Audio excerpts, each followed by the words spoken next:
Sekarang kita ke psikologi. Konsep nomor 3 di psikologi. Psikologi memiliki satu konsep, yaitu konsep yang disebut dengan proyeksi diri.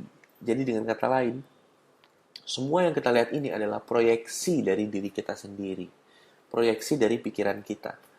Nah, mungkin ini cukup aneh, namun jika kamu cukup terbuka pikirannya, open minded, kamu dapat menerima hal ini. Atau setidaknya kamu membuat eksperimen, kamu bereksperimen dengan hal ini, atau kamu kembali lagi ke level 2. Seperti itu. Ya, terserah. It's all up to you. Kebebasan dan pilihan di tangan kamu. Jadi, jika kamu tidur, kamu berada di satu ruangan kecil. Namun, kamu menutup mata dan kamu melihat bahwa pada saat kamu mimpi, kamu melihat bahwa ada dunia. Ada dunia. Kamu bisa melihat ada pohon, ada lapangan, ada orang-orang, ada awan, segala macam. Dan itu nyata pada saat kamu sedang bermimpi. Kamu pun tidak tahu kamu sedang bermimpi. Kenyataannya, kamu dalam satu ruangan kecil. Dan kamu dapat melihat begitu luas hal-hal di dunia. Kenapa bisa seperti itu? Karena otak kamu membuatnya seperti nyata. Dan gilanya, apakah sekarang kamu sedang mimpi atau tidak? Apakah yang kamu lihat ini adalah nyata? Atau hanya otak kamu saja yang membuat ini seakan-akan nyata? Jika kamu tahu orang yang tanda kutip orang gila, ya, dia dapat melihat hal-hal yang tidak ada karena otaknya yang membuat itu seakan-akan ada. Dan pertanyaan saya, apakah semua yang kamu lihat ini benar-benar ada atau hanya otak kamu yang membuat seakan-akan ada? Seorang ilmuwan, saya lupa namanya, yang jelas dia psikolog. Dia menyatakan bahwa yang semua yang kita lihat ini sebetulnya tidak ada. Semua hanyalah proyeksi dari pikiran kita. Hmm, ini ilmuwan, terbukti secara saintifik. Saya lupa namanya. Yang jelas dia bilang bahwa tidak ada objective reality. Dengan kata lain, tidak ada yang di luar sana. Semua itu keluar dari pikiran kita. Saya dapat menjelaskan hal ini selama 2 jam penuh, atau bahkan 2 hari penuh.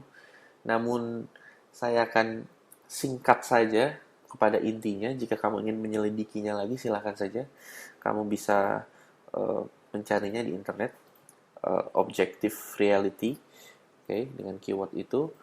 Dan kamu bisa mempelajari tentang proyeksi. Okay. Kamu dapat mempelajari tentang konsep proyeksi dari psikologi ini. Singkat cerita, okay, intinya adalah apa yang kamu lihat adalah apa yang kamu pikirkan. Itu saja. Ingat di seminar saya pernah ajarkan kamu bahwa persepsi adalah kenyataan. Semua kenyataan kamu diatur oleh pikiran kamu. Itu intinya. Jadi jika kamu berpikir mungkin, semuanya mungkin. Kamu berpikir tidak mungkin, semuanya tidak mungkin. Kamu berpikir wanita akan menghampiri kamu, wanita akan menghampiri kamu. Kamu berpikir tidak mungkin wanita akan menghampiri kamu. Seperti itu saja. Itu intinya dari proyeksi. Nah, sekarang pada saat kamu berpikir wanita akan menghampiri saya, apakah itu akan terjadi secara instan? Tidak, itu tidak akan terjadi secara instan. Kenapa? Karena ada proses adaptasi yang harus terjadi. Oleh karena itu akan memakan sedikit waktu. Dan pada saat prosesnya, jika kamu tidak kuat atau tidak tahan atau kamu ragu dengan prosesnya, maka hal ini tidak akan terjadi. Oke, saya akan menjelaskan lebih detail lagi setelah ini. Intinya adalah semua yang kamu lihat keluar dari pikiran kamu sendiri. Semuanya, termasuk hal-hal buruk yang kamu lihat. Oke, itu konsep ketiga, yaitu saya ambil dari psikologi, yaitu konsep tentang proyeksi.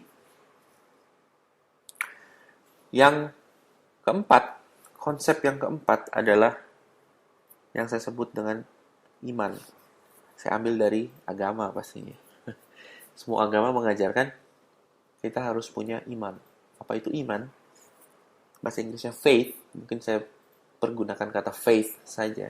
Faith adalah Mempercayai hal-hal yang belum terlihat dan belum terjadi.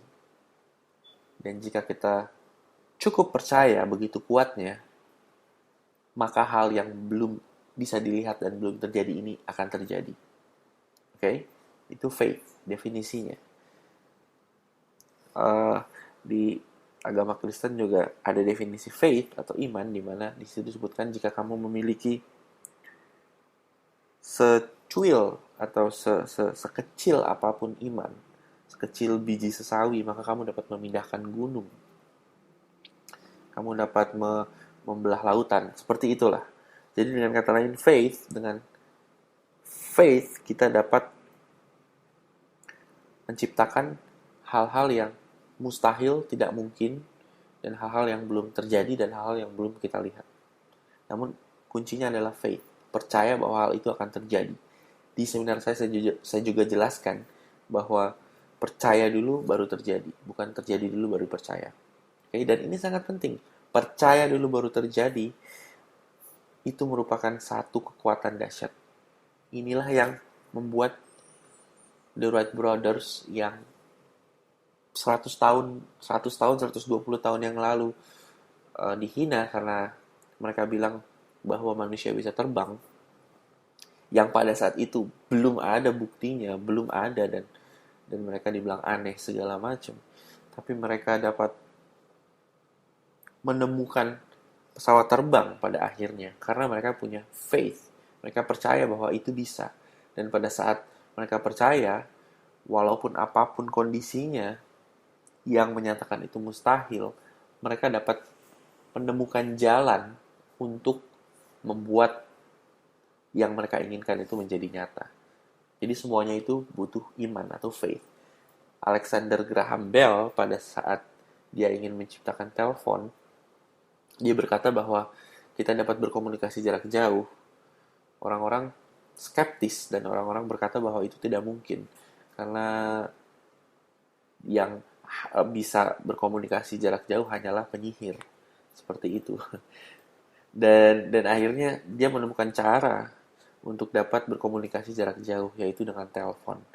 Dan gilanya lagi, sekarang telepon tidak menggunakan kabel, tapi menggunakan udara. Dan itu sangat-sangat mustahil jika 100 tahun yang lalu kamu berkata dengan orang-orang 100 tahun yang lalu yang pada saat itu tidak percaya. Nah, oleh karena itu, yang membuat hal-hal hebat terjadi adalah faith atau iman.